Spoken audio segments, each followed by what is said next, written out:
Les habla Rafael Arraiz Luca desde Unión Radio y esto es Venezolanos, un programa sobre el país y su historia. Y hoy, en continuación de la serie que estamos haciendo sobre el deporte en Venezuela. En nuestro programa anterior estuvimos viendo el atletismo. Y hoy, en esta primera etapa del programa, continuamos con el atletismo en Venezuela. Decíamos en el programa anterior que nuestros atletas destacaron en los Juegos Iberoamericanos de Madrid en 1962 y en los Panamericanos de Sao Paulo, alcanzando en ambos torneos notables posiciones. De hecho, el legendario Horacio Esteves estableció un nuevo récord mundial de 100 metros en la pista del Estadio Nacional del Paraíso, hoy Brígido Iriarte, en 1964. Y en ese momento Esteves se erigió en el tercer hombre en el mundo en correr los 100 metros planos en 10 segundos exactos. Una hazaña verdaderamente importante. Por otra parte, con buenas razones se ha apuntado que en alguna medida esa promoción de atletas de la que veníamos hablando se debió al estímulo que la Shell y la Creole Petroleum Corporation hicieron en los campos petroleros del Zulia y del oriente del país, ya que muchos de estos superdotados del atletismo venezolano comenzaron a entrenar y competir en aquellas canchas que organizaron las concesionarias petroleras. Antes del desarrollo profesional del atletismo también lo hubo en el ámbito escolar y en el ámbito universitario. Así lo refiere Eleazar Díaz Rangel en la entrada que escribió sobre el deporte en el Diccionario de Historia de Venezuela de la Fundación Polar. Allí afirma Díaz Rangel lo siguiente: cuando terminaba el año de 1924 y con el propósito de conmemorar el centenario de la batalla de Ayacucho, se presentaron los Juegos Atléticos Interescolares con estudiantes de la Universidad Central de Venezuela, la Escuela Naval, el Liceo Caracas, el Colegio La Salle, el Colegio San Ignacio, el Instituto San Pablo y la Escuela de Artes y Oficios. Pues bien, 13 años después de este encuentro que señala Díaz Rangel, es decir, en 1937, va a crearse la Federación Venezolana de Atletismo, ya hoy octogenaria. Y esa federación ya tiene una medalla olímpica en su haber, una segunda medalla olímpica. La primera fue la de Arnoldo de Bonich, pero ahora tenemos la medalla de plata de Yulimar Rojas en triple salto en las Olimpiadas de Río de Janeiro en el año 2016.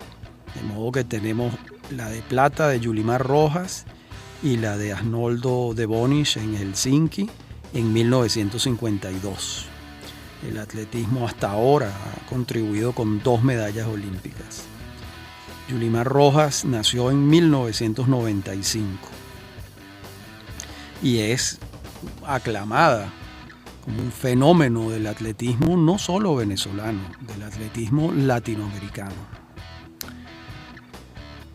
La participación femenina se ha incrementado notablemente en esta disciplina deportiva en el país. Esto es una consecuencia directa de la intensificación de la práctica del atletismo en Venezuela. Entre aquel Estadio Nacional del Paraíso de 1936 y los estadios construidos en los 80 años siguientes, pues ha sido mucho lo que se ha avanzado en el atletismo nacional. Y la representación femenina reciente continúa el desempeño notable que tuvo Marisela Díaz cuando ganó el Maratón de Caracas en 1980, implantando un récord nacional. Y a partir de entonces, Marisela Díaz fue campeona nacional absoluta en pruebas de fondo durante 20 años, según dice Alfredo López Lagonel en su libro. Y además participó en decenas de encuentros deportivos internacionales, alcanzando formidables marcas. De modo que Marisela Díaz fue una pionera del atletismo femenino venezolano.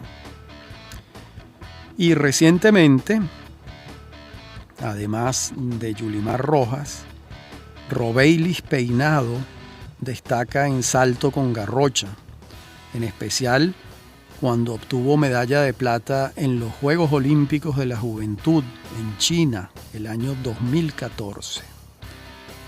Y luego ganó también medalla de bronce en los Juegos Centroamericanos y del Caribe de Veracruz en el 2014. Y en el año 2016 dio un salto de 4,60 metros, lo que la ubica, escuchen bien, en el tercer lugar del mundo en la categoría juvenil de la Federación Internacional de Atletismo. Es mucho, pues, lo que puede esperarse de Robeylis Peinado y también, por supuesto, de la gran Yulimar Rojas. De modo que el atletismo en los años recientes ha estado la gloria tomada por las atletas Yulimar y Robeylis. Veamos ahora el automovilismo en Venezuela. Recuerden que esta serie la estamos haciendo alfabéticamente. Estamos comenzando.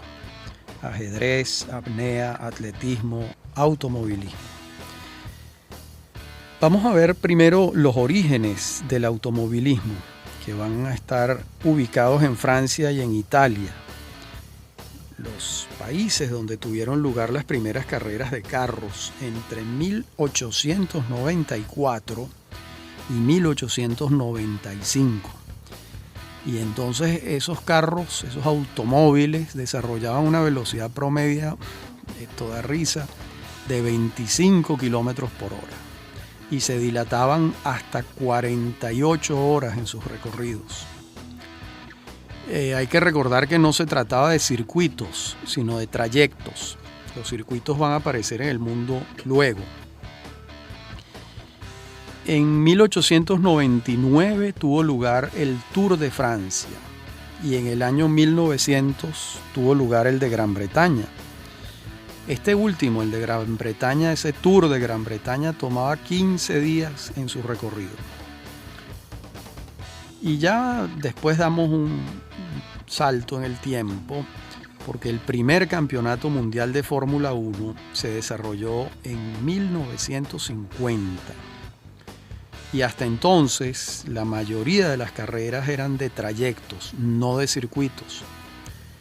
A partir de 1950 comenzaron a construirse los grandes circuitos del mundo. ¿Cuáles? El circuito de Monza en Italia en 1950. El circuito de Nürburgring en Alemania en 1950. El de Indianápolis en los Estados Unidos en 1950. El de Brands Hatch en Inglaterra en 1964, el Charade en 1965, el Kyalami en el año 67, el Jarama en el año 68, el Hockenheim Ring en 1970, el Nelson Piquet en 1978, entre otros muchos circuitos de carreras que hay en el mundo. En el caso venezolano, gobernaba Rómulo Gallegos el 8 de noviembre de 1948, cuando entraron en Caracas los automóviles que venían en carrera desde Buenos Aires. Aquello fue un acontecimiento para la prensa deportiva y social. La meta estaba fijada en la avenida San Martín y allí llegaron 44 carros de los 138 que partieron de la capital argentina. El ganador fue el argentino Domingo Toscanito Marimón.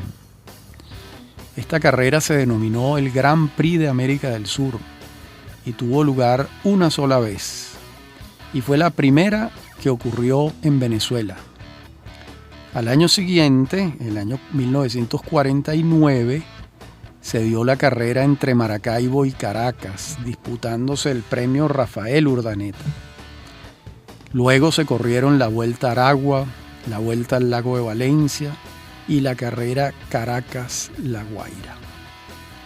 Y la afición automovilística en Venezuela fue incrementándose y se sumó a ella un narrador deportivo muy querido, Pancho Pepe Crocker, quien junto a Ramón López, Atilio Cañazo, Marcelo Tarzán Hernández, Marcelo Barráez, Ali Rashid, Ángel Landino Morán, Maguín Pastor Suárez y Joao Resende dos Santos fueron los pioneros del automovilismo nacional. Ya en la década de los años 50 y con el entusiasmo del dictador Marcos Pérez Jiménez, comenzaron a darse las carreras en el Paseo de los Próceres. Esto fue a partir de 1955, cuando el Touring Automóvil Club de Venezuela convocó el Gran Premio de Venezuela. Y vinieron nada menos que Juan Manuel Fangio y Stirling Moss, un gran corredor británico. Vinieron a correr ese Gran Premio de Venezuela. Y por Venezuela estuvo Pancho Pepe Crocker, quien había ganado el Campeonato Nacional de Automovilismo del año 1954. Al año siguiente, en Barranquilla, en la carrera de la Cordialidad, lamentablemente, Crocker pasó a mejor vida. Pero esto lo referiremos con mayor detalle en la próxima parte del programa. Ya regresamos.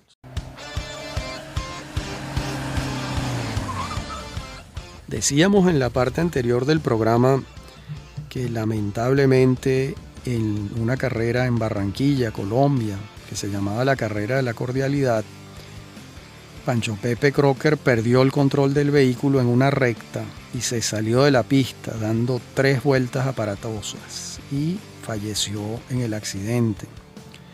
Tenía 35 años apenas y fue el más célebre narrador deportivo de su tiempo y un muy eficaz corredor de carros, piloto de automóviles.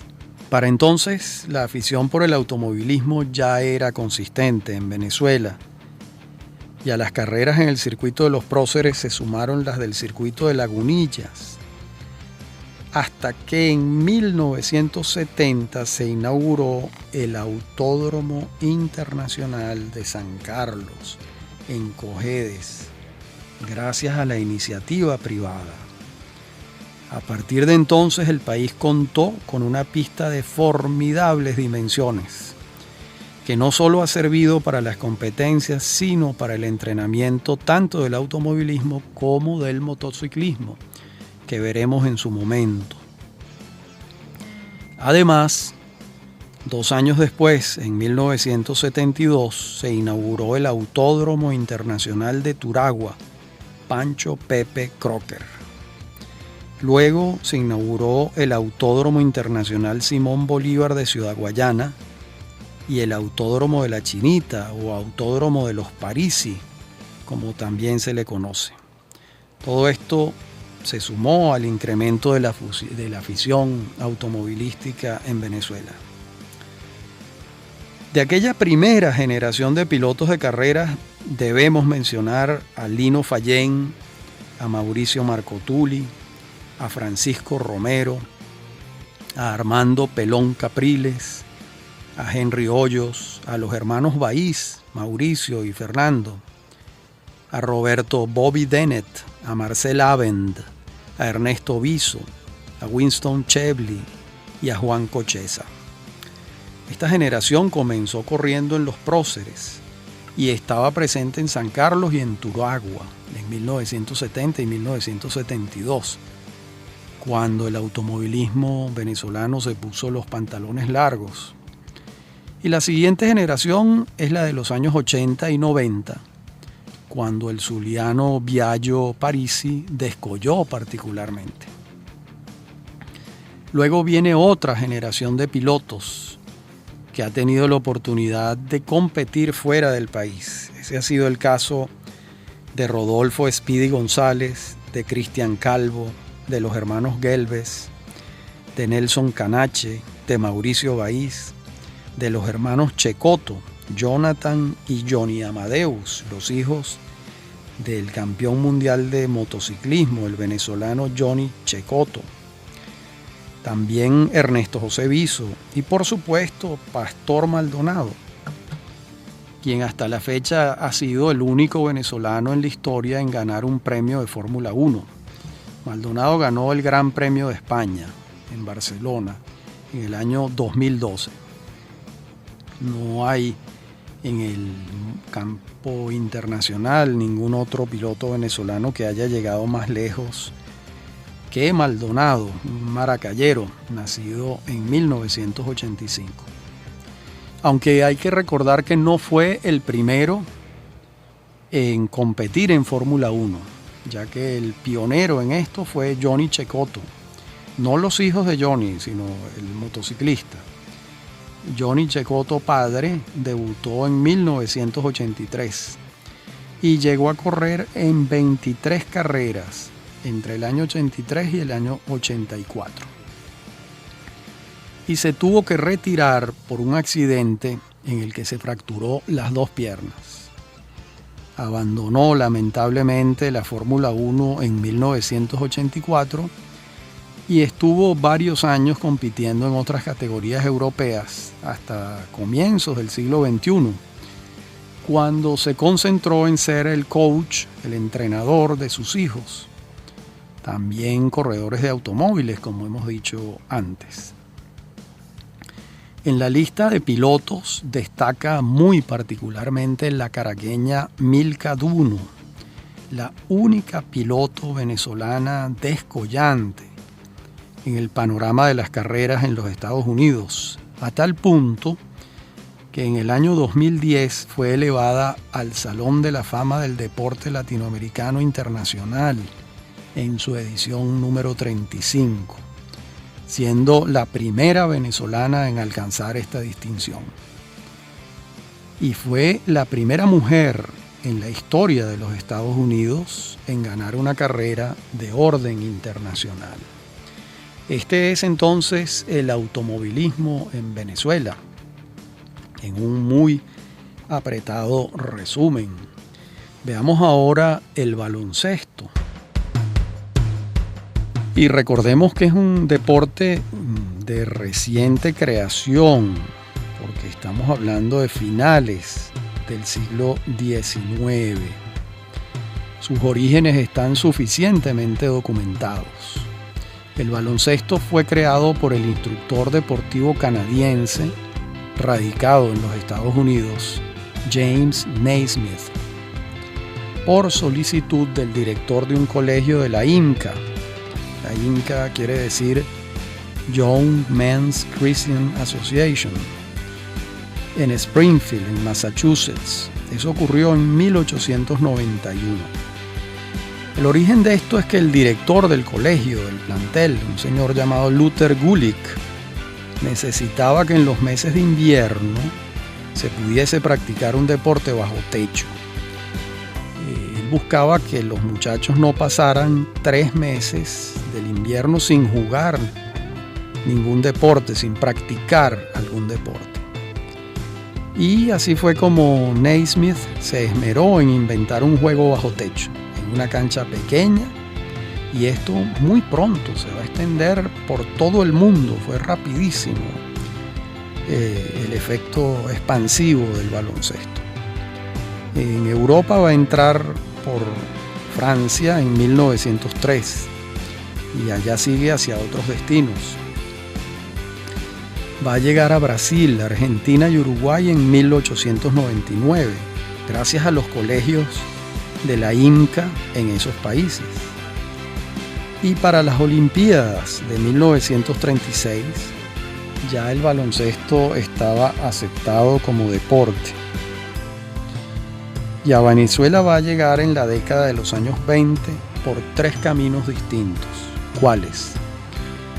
Por el Táchira y su influencia colombiana, por el Zulia y su influencia norteamericana, y por Caracas, pues algunos pocos muchachos de las élites caraqueñas que estudiaban en los Estados Unidos durante sus vacaciones lo practicaban en Caracas, en la capital. Y así es como para 1930 se funda la Asociación de Básquetbol Amateur en Caracas. Luego se va a denominar Federación Venezolana de Básquet y finalmente va a denominarse Federación Venezolana de Baloncesto, como debe llamarse en español. Y de este año data un primer encuentro registrado en la cancha del Ávila Tennis Club, cuando se presentaron 2 equipos en la contienda. Este Ávila Tennis Club no existe hoy en día. Ya para 1948 había equipos y afición como para concertar un campeonato nacional. Fue entonces cuando equipos de 8 entidades federales o estatales participaron, y desde entonces todos los años ocurre el campeonato nacional. Para 1951 se disputa el primer campeonato nacional femenino y en 1956 comienzan los campeonatos juveniles nacionales. Para 1974 se funda la Liga Especial de Baloncesto, cuyo nombre cambia luego a Liga Profesional de Baloncesto. Este cambio ocurrió en el año 1993.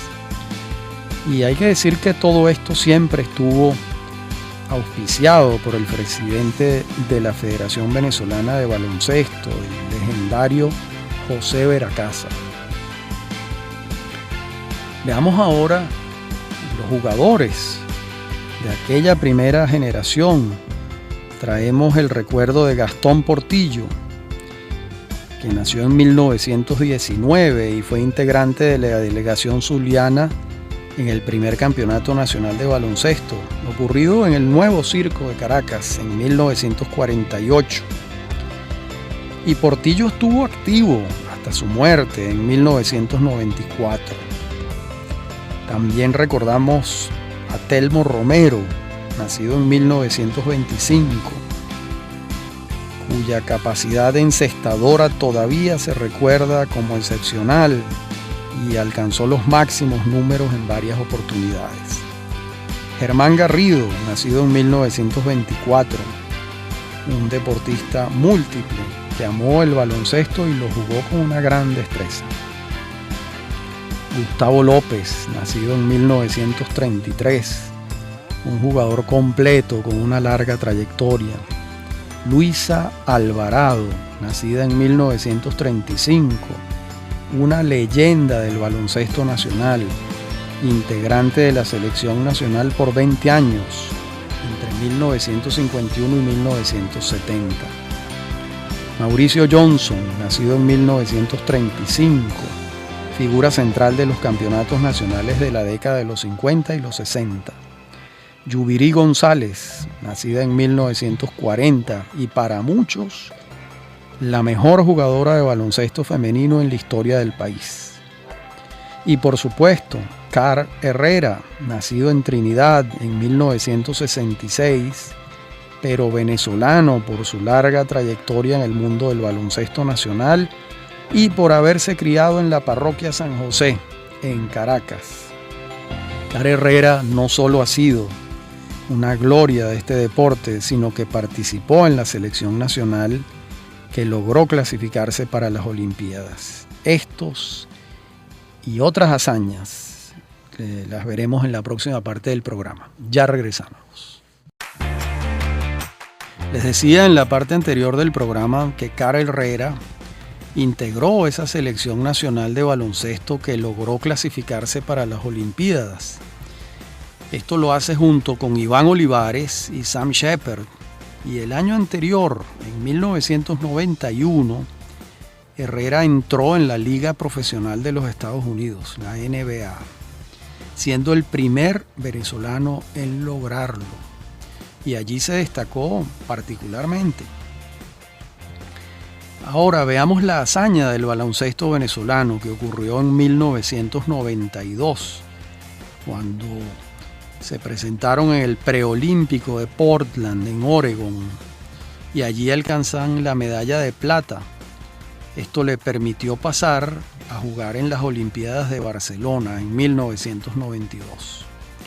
Aquel Dream Team, aquel gran equipo de baloncesto venezolano estuvo integrado por Car Herrera, Sam Shepard, Luis Jiménez, Gabriel Estava, Iván Olivares, Rostin González, Víctor David Díaz, Alexander Nelcha, Melquíades Jaramillo, Armando Palacios, Nelson Solórzano y David Díaz. Bien, en conjunto lo cierto es que la Liga Especial de 1974, que se torna en la Liga Profesional a partir de 1993, le ha dado un impulso notable al baloncesto nacional. Eso es lo cierto. Y hoy en día, los 10 equipos que integran esa liga profesional juegan la temporada y han ido fortaleciendo el deporte y la afición, que se ha ido incrementando notablemente. El orden de fundación de estos equipos de la liga profesional es como sigue: Toros de Aragua, 1974, Marinos de Anzoátegui, 1976, Guayqueríes de Margarita, 1977, Trotamundos de Carabobo, 1983, Gaiteros del Zulia, 1983, Panteras de Miranda, 1986, Cocodrilos de Caracas, 1990, Guaros de Lara, 2003, Gigantes de Guayana, 2008 y Bucaneros de La Guaira, 2009. Y entre ellos, el equipo con mayor número de campeonatos ganados es Marinos de Anzoátegui, con 11 campeonatos. Le siguen en la lista Guayqueríes de Margarita y Trotamundos de Carabobo, que tienen cada uno 8 campeonatos ganados. Y el jugador con mayor número de palmarés es Oscar Torres, con 8, seguido por los 7 títulos de Sam Shepard y los 7 títulos de Luis Lairé. Este es el baloncesto venezolano.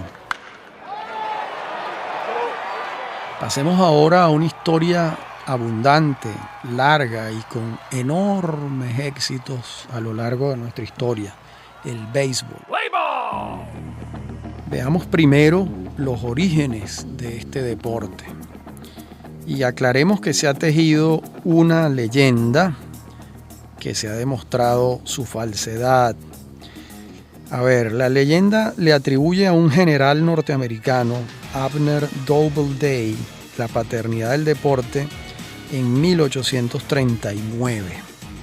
Pero la Corte de Revisión Histórica de San Francisco dictaminó el año de 1985 lo siguiente en cuanto al general Doubleday. Voy a citar textualmente: nunca inventó nada siquiera parecido al béisbol. Investigaciones históricas recientes demuestran que esta especie la divulgó Albert Spalding sin compulsar la fuente. Afirman además que ubicó la fábula en Cooperstown, y al día de hoy no se puede seguir repitiendo la leyenda de Doubleday, ya que son muchas las fuentes que refutan la especie con data incontestable en la mano. Bueno, y tenemos la sentencia, además. Entonces, ¿cómo es el tema del origen del béisbol? Pues lo cierto es que el béisbol fue estructurándose poco a poco sobre la base de varias fuentes iniciales con unos elementos comunes. Vamos a ver cuáles son esos elementos comunes. Es un juego con palos, pelotas y carreras entre bases. De este tipo de juegos abundan alusiones en Egipto, en la Grecia antigua y en la Edad Media en Italia y en Francia. Además, por supuesto, de las referencias mayas y aztecas. De modo que podemos ubicar en Inglaterra a los abuelos del béisbol. Nos referimos al stool ball, el cricket y el rounders, todos con pelotas, bases y carreras. Los juegos de pelotas prehispánicos han sido estudiados también y no caben dudas sobre algunas similitudes con los elementos bases del béisbol. También se sabe que los ingleses llevaron al noreste de los Estados Unidos muchos de estos juegos e incluso allí se inventaron variaciones sobre lo esencial. De entonces provienen otros antecedentes del béisbol. Nos referimos al Massachusetts Game, el Northern Spiel, el Boston Game y el New York Game. Y la lista es larga, no estoy dándoles toda la lista de variaciones sobre el mismo elemento base, palos, pelotas y bases, valga la redundancia. Todo esto lo trabaja bastante bien Juan Bené en su libro 5000 años del béisbol. Y Bené no solo se dedica a eso, sino a las complejidades alrededor de la creación de las reglas del béisbol moderno, que son muchas. No solo se refiere a la paternidad del béisbol, que es difícil de establecer, sino también a las fechas exactas. Por ejemplo, se afirma que Alexander Cartwright estableció las reglas semilla en 1846. Siendo el primer umpire del encuentro. Primero fijó 14 reglas, luego las elevó a 21 y hoy en día las reglas del béisbol son 400. De modo que la reglamentación se ha ido haciendo con la casuística, que ocurre por supuesto en la práctica, en el tiempo. Y ya para 1850 en los Estados Unidos había equipos que jugaban con sentido profesional, de acuerdo con las reglas establecidas. A Cartwright le siguen en importancia Henry Chadwick, quien le dio otra vuelta de tuerca a la reglamentación y las anotaciones del juego. Y ya para 1882 se concitó la primera serie mundial. Y desde entonces la afición y la profesionalización en los Estados Unidos no han dejado de dar pasos hacia adelante, grandes pasos. Veamos ahora los inicios del béisbol en Venezuela, más allá de las anécdotas acerca de quiénes fueron los primeros en congregar unas caimaneras y cómo se enteraron de que este deporte existía. Lo cierto es que el primer equipo organizado fue constituido en 1895 y se denominaba Caracas. Luego, advertimos al año siguiente en Coro otro equipo que se llamaba Coro Baseball Club. Vamos a hallar lo mismo en Valencia, el Valencia Baseball Club, y lo mismo en Maracaibo, el Maracaibo Baseball Club. De modo que no cabe la menor duda del crecimiento de esta práctica deportiva en los últimos años del siglo XIX, a partir de 1895, en esos 5 últimos años. Y no es menos cierto que las guerras de fin de siglo y de comienzos del siglo XX conspiraron contra el entusiasmo beisbolero.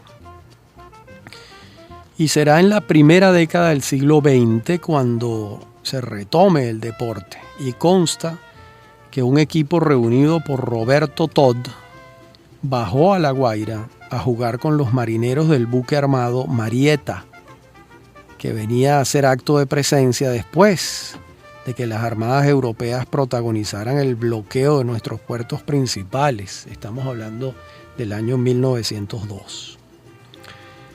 Luego, otras referencias del béisbol están vinculadas con los terrenos de la urbanización El Paraíso, Recordemos que El Paraíso fue la primera urbanización caraqueña moderna en las afueras de la ciudad.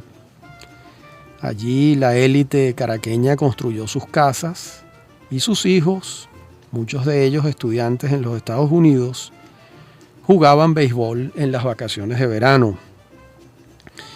Y los terrenos se los facilitaba el promotor de la urbanización, que fue Carlos Zuluaga. Y aquel entusiasmo inicial alrededor del Caracas Baseball Club tomó el espíritu de varios jóvenes de la época.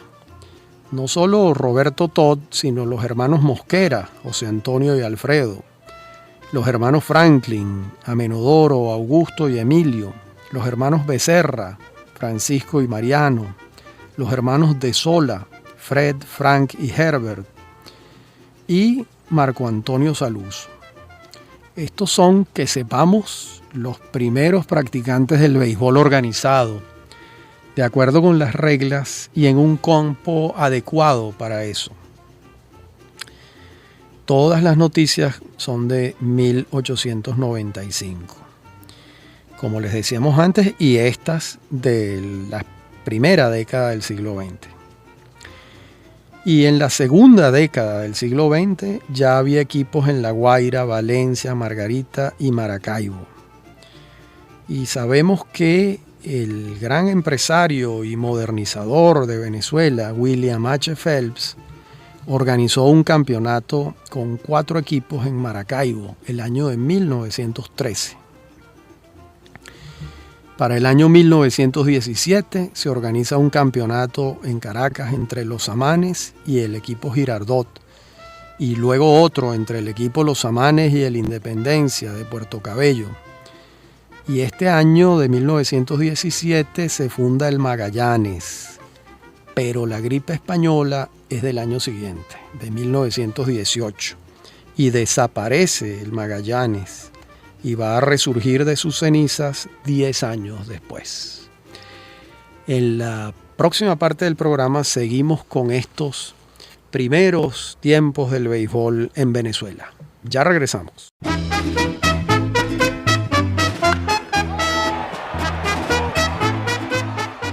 En la parte anterior del programa estuvimos viendo la década de los años 10 y ahora veremos la de los años 20 del siglo XX en relación con el béisbol en Venezuela. Tenemos que en 1926 es fundada la Asociación de Béisbol por Jesús Corao, Carlos Márquez, Juan Jones Parra, el capitán Delgado Correa y el Pollo Torrealba, y organizan un campeonato. Y en ese campeonato juegan 4 equipos: Maracay, Royal Criollos, Santa Marta y 29 de Julio. En el año 1929 se incorpora Magallanes, ya reconstruido, y la denominación de la institución cambia. Ahora se llama Asociación Venezolana de Béisbol. La preside Carlos Enrique Reverón y lo acompañan en la junta directiva Edgar Anzola, Carlos Márquez y Miguel Rivero. Y en la década de los años 30 se va a sumar un equipo de Gonzalo Gómez, hijo del general Gómez. Ese equipo se llamaba Concordia y venía a disputarle la primacía a Magallanes y al Royal Criollos, y logra vencer en 1934. Por su parte, Maracaibo avanzaba en el desarrollo del béisbol.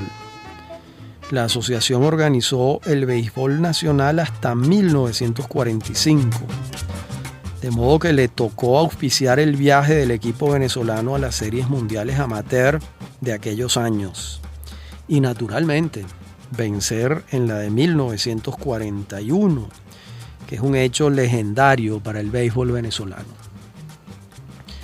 Esa primera serie tuvo lugar en 1939 y en la tercera Venezuela se alzó con el título. Este es un hecho que tuvo la mayor repercusión en la sociedad venezolana de entonces. Fue una verdadera gloria, una epopeya, Para muchos periodistas deportivos no ha habido un triunfo más significativo en la historia del deporte nacional. Y lo cierto es que impulsó decididamente el béisbol en el país. De aquel equipo formaron parte Manuel Antonio Malpica, era el manager. Los coaches eran Jesús Corao y Carlos Mal. Los pitchers, Daniel Canónico, Ramón Fernández, Juan Francisco Hernández, Domingo Barbosa, Benjamín Chirinos, Pedro Nelson y Felipe Gómez. Los catchers, Enrique Fonseca y Guillermo Bento. Los infielders, José Pérez Colmenares, Dalmiro Finol, José Antonio Casanova, Luis Romero Petit y Atilano Malpica.